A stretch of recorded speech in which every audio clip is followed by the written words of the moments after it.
ত্রয়োদশ জাতীয় সংসদ নির্বাচন নিয়ে যখন নানামুখী আলোচনা সমালোচনা, তখন মুখ খুললেন বিএনপির চেয়ারপারসন বেগম খালেদা জিয়াও।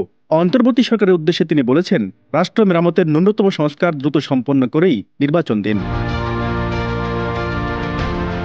বৃহস্পতিবার বিএনপির বর্ধিত সভায় লন্ডন থেকে ভার্চুয়ালি যুক্ত হয়ে প্রধান অতিথির বক্তব্যে সাবেক এই প্রধানমন্ত্রী বলেন, দেশ আজ সংকটময় সময় অতিক্রম করছে। আপনাদের এবং ছাত্রদের সমন্বিত আন্দোলনের ফলে ফ্যাসিস্ট শাসক বিদায় নিয়েছে। একটা অন্তর্বর্তীকালীন সরকার গঠিত হয়েছে, তাদের ব্যর্থ হতে দেওয়া যাবে না। 24 গণহত্যায় শহীদদের প্রতি শ্রদ্ধা জানিয়ে বেগম খালেদা জিয়া বলেন, চিকিৎসার কারণে আমি যুক্তরাজ্যে অবস্থান করলেও সবসময় আপনাদের পাশেই আছি।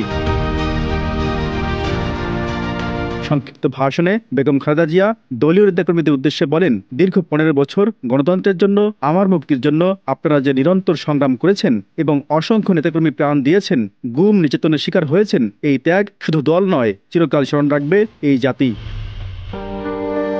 Z news, Dhaka.